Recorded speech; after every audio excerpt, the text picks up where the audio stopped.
ઉતરેલી કઢી જેવું મોઢું છે? અરે મારું પાકીટ ચોરાઈ ગયું યાર. એમ કેમ ચોરાઈ ગયું? ખીચામાં પાકીટ હતું તોય ચોરાઈ ગયું? અરે મને ખબર તો થોડું ચોરાવા દે.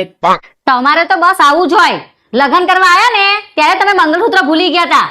અરે મંગળસૂત્ર ભૂલી નતો ગયો, ભગવાન મને બચાવતા હતા કે ભાઈ તું આ કુંડળામાં પગ ના મૂક, હલવાઈ જઈશ. પણ હું ગાંડો થયો, ત્યાં નવું લેવા ગયા ને તને પહેરાયું. બસ હા, તમારી જીભડી અત્યારે છે ને બહુ વધી ગઈ છે. અભિમન્યુ તો છે ને 7 ચક્રમાંથી નીકળી જાત, પણ તમને હું એવા હલવાડીશ ને કે 7 જન્મ સુધી નીકળી નહીં શકો.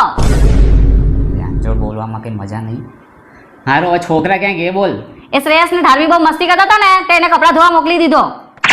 હવે એને કપડાં ધોવા મોકલાતા હશે, અને આ બધા લપેડા બંધ કરીને છોકરાના કામ થોડું દેવાનું તારે કરવાનું હોય. હવે જાવ ને, હવે જતા હોય તો. અરે મેં તને કેટલી વાર કીધું તું, છોકરાઓ પેટમાં હોય ને તો ભગવાનની કઈ વસ્તુ જોવાની ને સાંભળવાની હોય. આ તું પિક્ચરો જોવા લાગતી હતી ને, હવે જો છોકરા બે આપણા નંગ છે. આમે આપણા ઘરમાં બધા નંગ જ છે.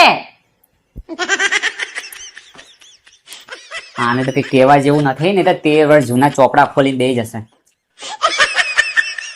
તમારું શું માનવું છે?